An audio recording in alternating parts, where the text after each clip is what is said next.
Have you ever wondered about that moment in the Garden of Gethsemane, right before the crucifixion, when Jesus, in absolute agony, prays, "Father, if you are willing, take this cup from me"? We've always been taught that the Father said no, that Jesus had to drink the cup of suffering for all humanity.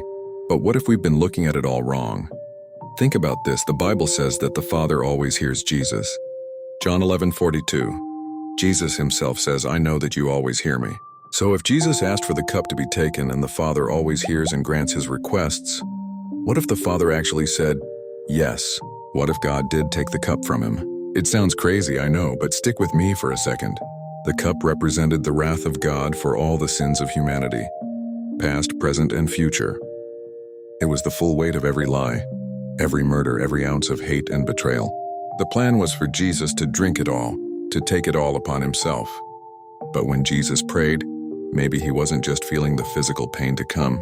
Maybe in that moment he felt the full, crushing weight of something even worse, the pain of rejection. Imagine feeling the sin of every single person, but also feeling the sting of every person who would ultimately reject his sacrifice. He would feel their pain, bear their sin, and yet they would turn away. He would know intimately that his suffering for them would be in their own free will in vain. Could that have been the part of the cup that was unbearable? The part he asked to be taken away? So what if the Father, in his love for the Son, agreed? He takes the cup from Jesus. But the cup contains the sins of the whole world. If the cup is taken away, how are we saved? Well, what if God didn't take the whole cup? What if he just took a part of it? What if God, in that moment, took out the portion of the cup representing the sins of those who would knowingly and eternally reject him? This is a heavy thought, but it presents a staggering perspective. God honors Jesus' prayer by removing the burden of those who would refuse the gift.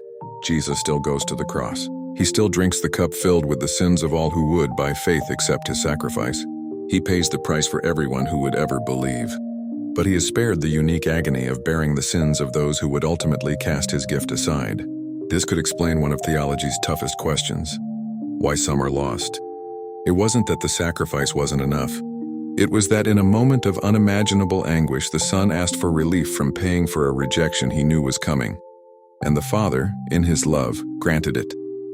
The choice remains ours, but the pain of our rejection? Maybe that's the one thing the Father spared his Son.